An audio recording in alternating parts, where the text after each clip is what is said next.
Now I share the screen.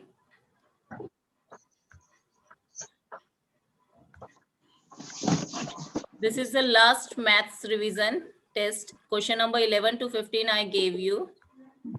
Mummy I आप hope you send all करोगे have done this. नहीं, ये already मैंने PDF? क्वेश्चन पेपर आपको सेंड कर दिया यस था मैम, आपने कल सेंड कर दिया था। और आज मैं इसको सिर्फ यहाँ पे आपको बता रही हूँ कि इसके करेक्ट आंसर्स क्या है, क्योंकि अगर जब तक आपके पेपर चेक नहीं होंगे तो आपको करेक्ट पता नहीं चलेगा। क्लियर?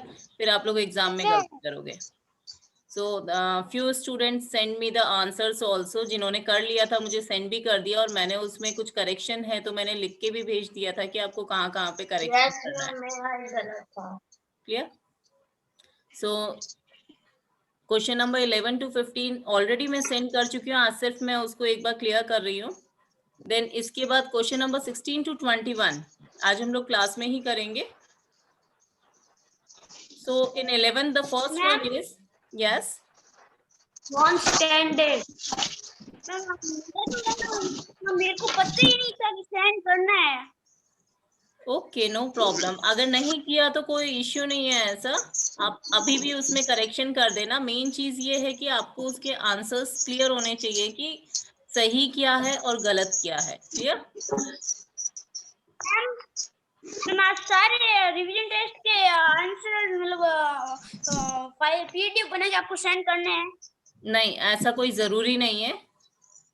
ठीक है, लेकिन ये है कि जिस दिन मैं रिवीजन टेस्ट भेजती हूँ अगर सेम डे आप सेंड कर सकते हो देन इट्स फाइन, अदरवाइज सारा एक साथ भेजने की जरूरत नहीं है। क्लियर? मैं वो सारा चेक भी नहीं कर पाऊंगी क्योंकि मुझे अभी आप लोगों के गूगल फॉर्म और उसको भी प्रिपेयर करना है। तो that's why I am clearing all the things in the class. Confident को व्हाट? गूगल फॉर्म पे आपका जब भी टेस्ट लिया जाएगा, जो आपका प्रैक्टिस टेस्ट लिया जाएगा, I will tell you 1 day before. Fine? जब भी होगा उससे एक दिन पहले बता दूंगी, आप लोग अपनी तैयारी पूरी रखना। This is the first one. Foot, pace, hand span and cubit are the non standard units of measurement. Standard unit of measurement. Standard unit of कौन सी होती है? स्टैंडर्ड यूनिट वो होती हैं जो प्रॉपरली हम जब किसी चीज को जैसे लीटर यूज करते हैं, किलोग्राम यूज करते हैं, वो सारी स्टैंडर्ड यूनिट्स होती है क्योंकि वो इक्वल होती है। Now if you are using your hand span, अगर आप लोग ये हाथ जो यहाँ से ये यूज करते हो, अगर छोटा बच्चा अगर इसको यूज करता है तो उसके जो हैंड की लेंथ है वो कम होगी, जो बड़ा है उसकी ज्यादा होगी। अगर आप हाथ के यहाँ से इसका मेजरमेंट अगर यूज करते हो तो इसमें भी डिफरेंस होगा। So that's why we called it non standard unit of measurement. Clear? क्योंकि ये सबका इक्वल नहीं होता है। क्लियर? पैर से भी अगर हम लोग लेते हैं या फिर पैर के जो डिस्टेंस है उसका भी मेजरमेंट लेते हैं तो उसमें भी क्या होता है कि किसी का छोटा है किसी का बड़ा है तो वो एक जैसा इक्वल लेंथ मेजर नहीं कर पाता है। That's why it's non standard. ये एग्जैक्ट आंसर नहीं बताता है बट आपको एक मतलब क्लू दे देता है कि ये ऑलमोस्ट इतना होगा। Clear? Now the next is we measure the weight of heavy objects in gram और किलोग्राम। आपको पता है gram, kilogram. So it's kilogram. Question number 12, 100 centimetre is equal to 1 metre. 1 metre 100 centimetre के इक्वल होता है और 1 kilometre 1 kilometre is equal to how many? 1000 centimetre.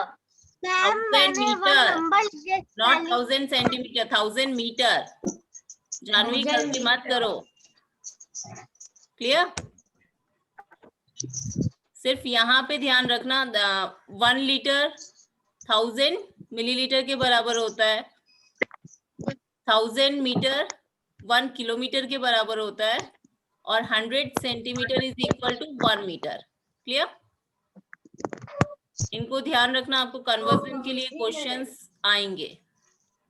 Then the next one is in time quarter stands for 15 minute. यहाँ पे दो ही option है, 15 minutes 30 minutes. अगर यहाँ पे 45 मिनट्स भी लिखा होता तो क्या आंसर होता? 15 होता। 45 क्यों होता? 15 नहीं होता। 15 ही होता। Can you tell me the reason कि यहाँ 15 मिनट्स क्यों आया? क्योंकि मैम घड़ी का 1/4 हिस्सा जो 1/4 होता है दैट इज 15, और 15 किस लिए होता है? क्योंकि एक घड़ी का जो पूरा राउंड होता है दैट इज 60, तो 60 का हाफ 30 हुआ, और 30 का जो हाफ होगा दैट इज 15।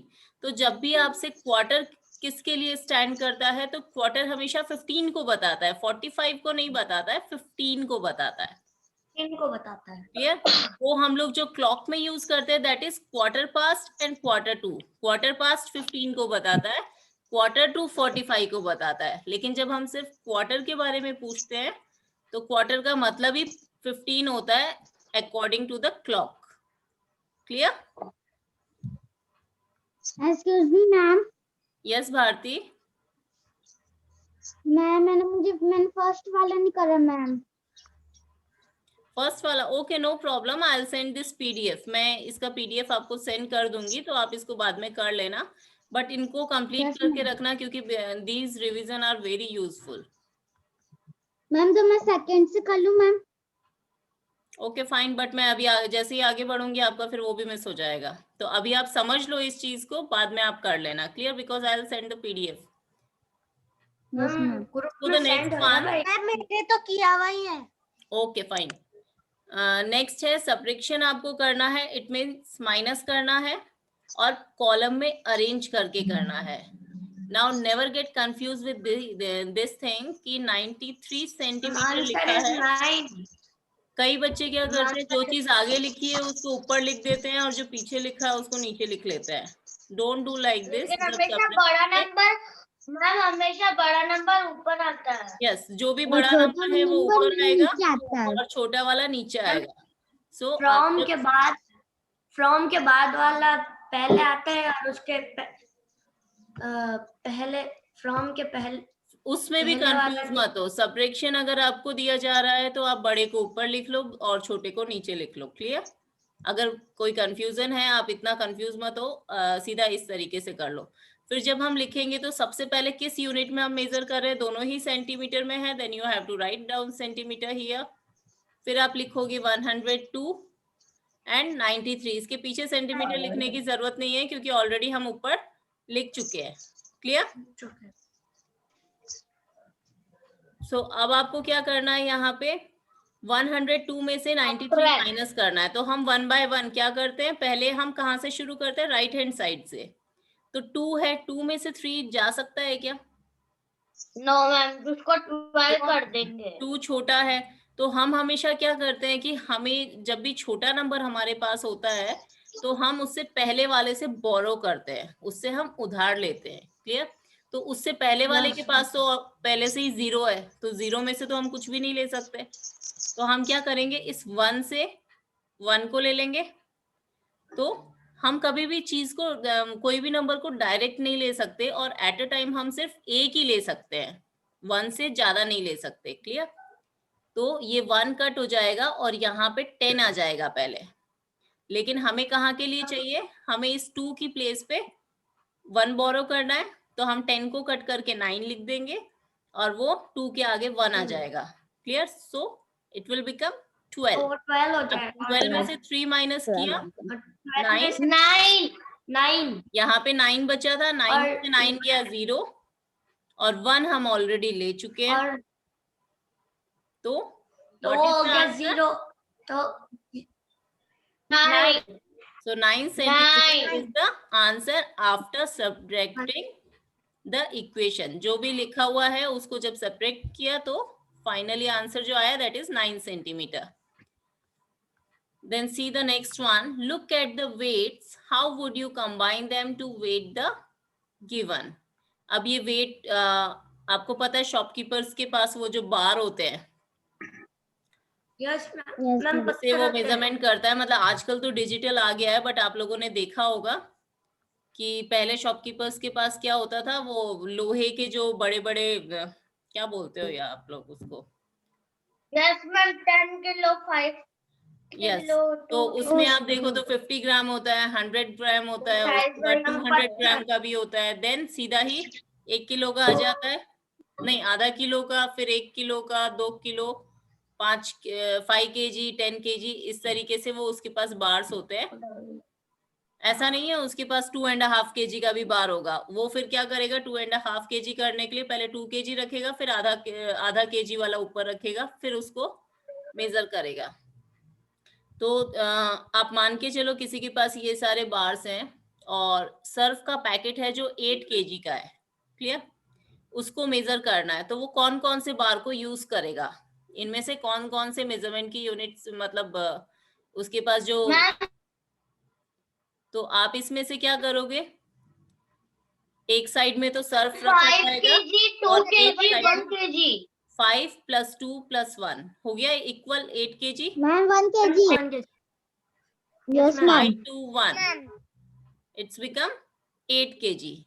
तो अगर यहाँ पे कुछ और भी मेजरमेंट दिया हुआ है तो आप कर सकते हो एग्जाम में।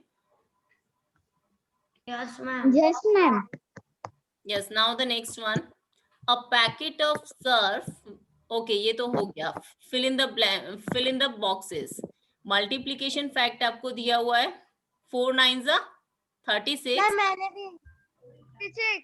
और यहाँ पे ये जो ब्रैकेट वाला पोर्शन है ये खाली था, तो आपको ये फिल करना था। तो आप ये देख लो कि 36 है 36 और divide 9 by दिया that. हुआ है, तो 36 को किससे डिवाइड किया तो 9 आया, 4 से डिवाइड किया तो 4 से. और यहाँ पे 9 इज गिवन, 4 इज गिवन, तो आप मान के चलो कि 4 को 9 से डिवाइड करने पे कितना आता है 36।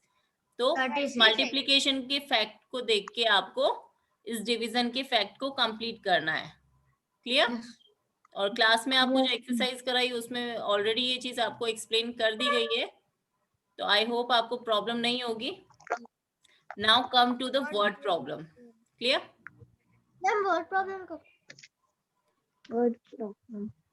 सो दिस इज द क्वेश्चन, आपके बुक में नहीं है, अगर आप फाइंड आउट करोगे नोटबुक में तो ये आपके नोटबुक में नहीं है, क्लियर? मैम इसको इधर ही करना है. यस, आपको अभी करके मुझे आंसर बताना है। कॉपी में? यस, नोटबुक में ही करोगे बेटा, नोटबुक में पेजेस मैम अभी क्लास में करना है. अभी क्लास में करना है।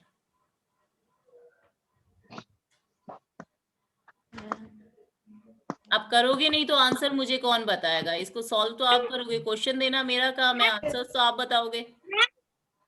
Yes, there are 69 topics in a jar. Yes Satyendra, क्या बोल रहे हो? Done. Okay, first I explain the question. There are 69 toffees in a jar. एक जार है, जार मतलब आपको पता है बॉटल टाइप, उसमें कितनी टॉफीज है, नंबर ऑफ टॉफीज कितनी है 69।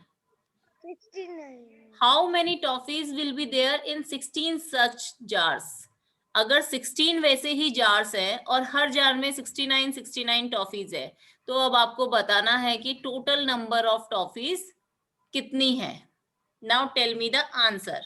जो भी सबसे पहले करते, डिवाइड और मल्टीप्लिकेशन कर नहीं आप करो, मेरे को आंसर बता दो। अगर आपका सही होगा तो मैं बता दूंगी कि सही है, गलत होगा तो मैं बता दूंगी, clear? Now it's time for you, आप लोग अभी सॉल्व करो इसको, और जो सबसे पहले कर ले वो मुझे आंसर बता दो कि यहाँ पे आंसर क्या आएगा। Do it right now.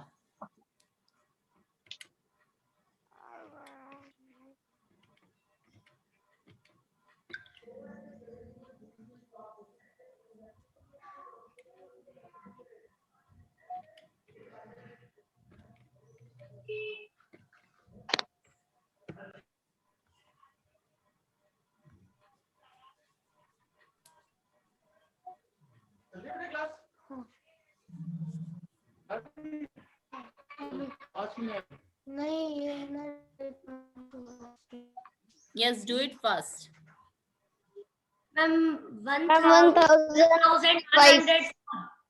1104। किसने बोला ये आंसर? 1045। 1045। ओके, और एक कोई बच्चा निकालो, फिर मेरे को आंसर बताओ। Then I'll tell you the correct answer. Ma'am 1035. 1035. Oh my God. मतलब एक सिंगल क्वेश्चन के लिए 3 अलग अलग आंसर निकल गए, और वो भी मैथ्स जैसे सब्जेक्ट में. Is it possible? जब मैंने नंबर ऑफ टॉफीज भी सेम बताई है और जार भी सेम बताया है, अलग अलग आंसर कैसे निकल सकते हैं? मैम मैं तो कब का 1035 ही बोल रहा हूँ. 1035. ओके. और बाकी बच्चे जो कर रहे हैं उन्होंने कोई आंसर नहीं निकाला अभी तक? मैंने तो अभी क्वेश्चन लिखा है. क्वेश्चन लिखने की कहाँ जरूरत है? सीधा मुझे आंसर बताओ ना, क्वेश्चन बाद में लिख लेना. आई विल सेंड द पीडीएफ. मुझे सिर्फ आंसर बता दो. That's why I am waiting कि आप लोग फटाफट से आंसर निकाल के बताओ. Ma'am 1 minute. भारती हुआ नहीं अभी तक? No ma'am. इतना टिपिकल तो नहीं है. मैम आपको क्वेश्चन समझा दिया, उसके बाद आंसर में क्या करना है वो तो आपको पता होना चाहिए. ठीक है. Yes, now I am telling you. आपको यहाँ पे क्या करना है, जब आपको एक जार में कितनी टॉफीज है वो पता है, तो आपको 16 जार में कितनी टॉफीज है वो निकालने के लिए 69 को 16 से मल्टीप्लाई करना है. क्लियर? यस. और जो करेक्ट आंसर 3 बच्चों ने आंसर दिए, उसमें से जो करेक्ट आंसर था वो हितेंद्र का है. 1104. यस, हितेंद्र ने भी ये आंसर सबसे पहले दिया था, 1104. Very nice Hitendra. And this is the correct answer. 1035 और 45 गलत है. क्लियर? आपको सिर्फ 69 को 16 से मल्टीप्लाई करना है. That's it. और अभी क्वेश्चन लिखने में मत लगो, अभी आपको सिर्फ आंसर्स लिखने हैं. Clear? Now this is the second question. There are 12 months in a year. एक महीने में नहीं, एक साल में कितने महीने होते हैं? 12. 12. तो 12 ईयर्स में कितने महीने होंगे? अब क्या करोगे यहाँ पे? बताना मत मुझे, आप लोग आंसर निकालो और मुझे सिर्फ आंसर बता दो. सबसे पहले कौन बताता है? Ma'am good morning. Do it fast. Question दिख रहा है? Question number 17. कितना? 144. Good morning. Yes ma'am. 144. हो गया? Yes ma'am. ओके. और किसी ने निकाला है जिसका कोई अलग आंसर आ रहा है? Ma'am 144 sir. और कोई बच्चा है जिसका अलग आंसर आ रहा है? 144 ही आ रहा है. यस. मैम 144. सबका सेम ही आ रहा है क्या? Yes ma'am. Yes ma'am. Okay fine. This is the correct answer 144. क्योंकि जब हमें एक साल में मल्टीप्लाई करना था. यस, जब हमें एक का पता होता है कि एक में कितने हैं और हमें ज्यादा निकालना होता है, तब हम हमेशा मल्टीप्लाई करते हैं. क्लियर? एग्जाम में वर्ड प्रॉब्लम में इस चीज का ध्यान रखना. तो हमने 12 से 12 को मल्टीप्लाई किया, तो 12 12 कितना होता है? 144. Now see the question number 3. If 40 marbles पता है आपको, कंचे जो होते हैं? Yes ma'am. वो okay. If 40 marbles are divided equally among 3 children, how many marbles will each child get? अब 40 मार्बल्स है, 3 बच्चों में डिवाइड कर रहे हैं. आपको सिर्फ इतना बताना है कि हर बच्चे के पास इक्वली कितने मार्बल आएंगे, और बाद में लास्ट में रिमाइंडर में कितने बच जाएंगे. Clear? So find out the answer and tell me the question and reminder. Clear हो गया कि डिवाइड कर रहे हो? यस. Yes ma'am. तो डिवाइड कर रहे हो तो उसमें आपको क्या चीज पता करनी है? क्वेश्चन पता करना है, और लास्ट में रिमाइंडर में कितना बचा वो पता करना है कि हर बच्चे के पास कितना आया. वो तो क्वेश्चन होगा. रिमाइंडर में 1 बचा और क्वेश्चन 94. हाँ नहीं बेटा, रिमाइंडर में 1 बचा और क्वेश्चन कितना? 94. 94 कैसे आएगा? यहाँ तो 40 मार्बल्स ही हैं, तो 40 को तो 3 पार्ट्स में आप डिवाइड कर रहे हो. 40 को आप 3 पार्ट्स में डिवाइड कर रहे हो. Ma'am question is 4. करो और करो। किसने बोला? मैम 13। 13। हितेंद्र, आपका आंसर क्या आया बेटा? और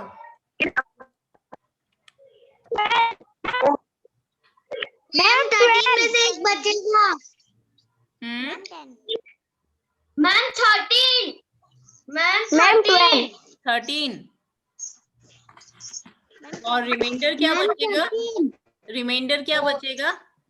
मैम 1। 13 और 1। 13 और 1। Are you sure? Yes ma'am. Yes, ma'am.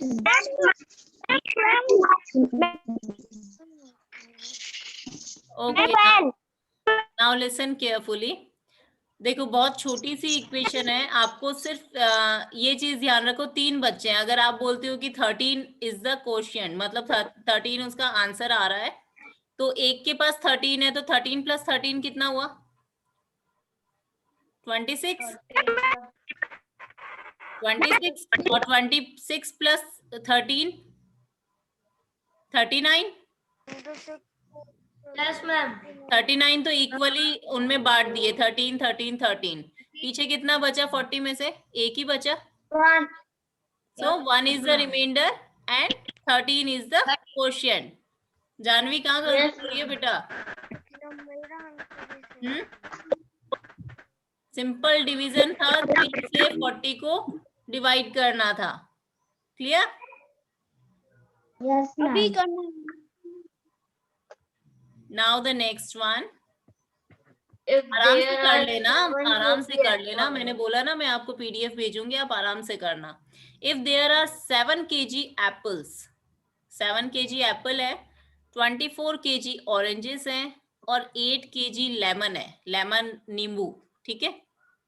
Add all fruits and find total. आपको क्या करना है? क्या करना है क्वेश्चन में? प्लस करना है, सिंपल प्लस करना है। Now tell me the answer.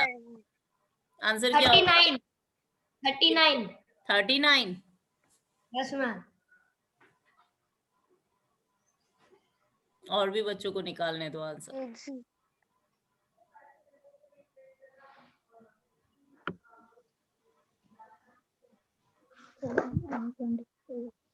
बाकी और कोई आंसर देगा? मैम 39। 39। कुछ और नहीं आएगा इसकी जगह पे? जरूरी नहीं है कि उसने, हितेंद्र ने 39 बोला तो 39 आंसर सही है। नो मैम, मैंने 39 फाइंड किया है। मैम मैंने सॉल्यूशन करके फाइंड किया है। अच्छा, और किसी का कुछ अलग आंसर आ रहा है क्या? 7 31 1 + 8 39। किसका 15 आया? किसने आंसर? मैम 39 ही है। मैम ये गलत है मैम। ये गलत है ना? सही आंसर क्या है बेटा? What is the correct answer? 39। 39 सही है। Yes ma'am. अभी एक ने बोला ना कि गलत है, मेरे को प्लीज सही आंसर बताओगे क्या है?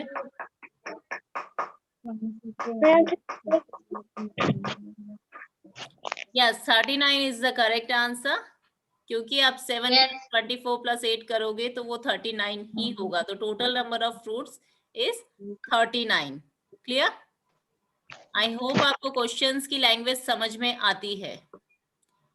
Now this is the question number 20।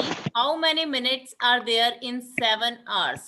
7 घंटे में कितने मिनट होते हैं? 420। 420 कैसे? हितेंद्र, आप इतना फटाफट कैसे कर रहे हो? 7 × 60। Yes ma'am 420। Ma'am 420। Are you sure? 420। Yes ma'am. Yes ma'am 420। 60। 420। Ma'am 420। Okay, किसी और का कोई अलग आंसर आ रहा है तो बता दो। 470। 420। मैम 420। 420। 7 6 42। एक घंटे में कितने मिनट होते हैं? 60। जीरो को आप पहले छोड़ दो, 7 6 42 और बाद में वो जीरो लगा दो, हो गया 420। Yes ma'am. कितना सिंपल था. Now this is the last question for today. Wait I stop sharing the screen. पहले मैं आप लोगों की अटेंडेंस ले लूं एक बार, नहीं तो टाइम ओवर हो गया तो ये रह जाएगा. अपने प्रॉपरली बैठो क्लास में जैसे आप बैठते हो.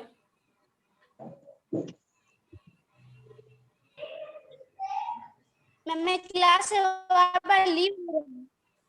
कोई बात नहीं, मैं आपको क्लास में वापस सेंड कर लूंगी. ओके, सौरीश भी लेफ्ट क्लास में से लीव हो गया. एक बार उसको भी आने दो, then I will take the attendance.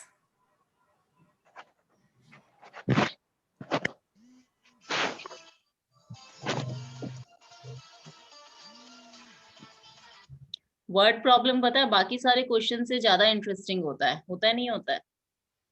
क्योंकि जब आपको खुद को कोई चीज करने का मौका मिलता है ना, कि आपको खुद ही आंसर्स फाइंड आउट करने होते हैं, तो इट्स रियली इंटरेस्टिंग. जब आपको पता होता है कि बुक में लिखा हुआ है और आपको एज इट इज कॉपी करना है, तो वो चीज थोड़ी सी बोरिंग हो जाती है. Now this is the last question, question number 21. If a student complete one subject work in 43 minutes, एक स्टूडेंट है वो 43 मिनट्स में एक सब्जेक्ट का वर्क कंप्लीट करता है, then you have to tell me how much time he will take to complete 5 subject works. 5 subject का काम करने में उसे कितना टाइम लगेगा? मैम 215. और मुझे ये बताओ कितने घंटे लगेंगे और कितने मिनट लगेंगे? मैम 2 घंटे. मैम 2 घंटे और 15 मिनट. किसने बोला 2 घंटे 15 minute? 15 minute. Who tell this answer? 2 घंटे 15 minute. Janvi?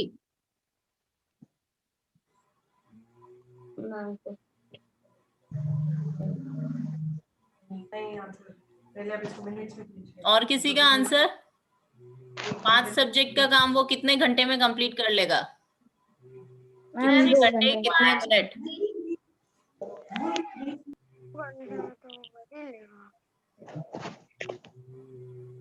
Gaurang, tell me the answer. 2 hours. 2 hours. पक्का 2 घंटे? No ma'am. 2 घंटे में करने के लिए तो उसे थोड़ा भागना पड़ेगा. Ma'am 215 answer. अभी तक सिर्फ एक आंसर बोला है जानवी ने, पता नहीं सही है या गलत है, मुझे नहीं पता. That's why I am waiting for other students की उनका कुछ अलग आ जाए तो मेरे को आंसर बता दो. हितेंद्र कहाँ गया? समीक्षा? Ma'am 1 hour 50 minute. 1 hour 50 minute. 2 घंटे और 10 minute. Bhavika? Ma'am 1 hour 50 minute. Okay, तो अब मैम 2 घंटे और 10 मिनट. 2 घंटे 10 मिनट. बहुत सारे अलग अलग आंसर्स आ रहे हैं. अब नेक्स्ट ईयर आप जब 4th में आ जाओगे ना, तो आपकी मैम को फिर मैं बोलूंगी कि आप इतना ही टाइम दो एक सब्जेक्ट के लिए और फिर फटाफट भगाओ बच्चों को. ठीक है? टाइम ही चेंज कर देते हो. मैम 215 आ रहा है. 215 आ रहा है, किसी का 150 आ रहा है, किसी का 2 hours आ रहा है. और किसी का आंसर निकला?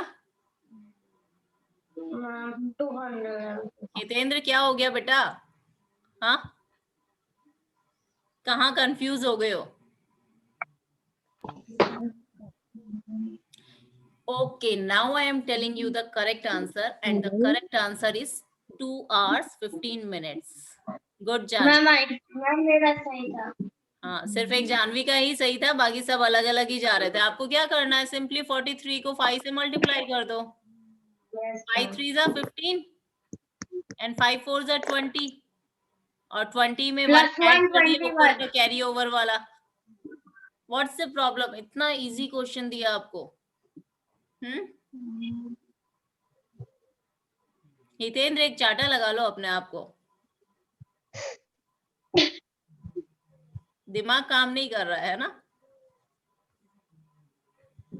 और बाकी सारे बच्चे क्या व्यूअर्स बन के बैठे हैं आज? No ma'am. बाकी सारी क्लास क्या कर रही है? आप लोगों को क्या सिर्फ क्लास में बैठने के लिए थोड़ी बोला हुआ है, आप लोगों को भी तो आंसर्स बताने के लिए बोला हुआ है। Yes ma'am.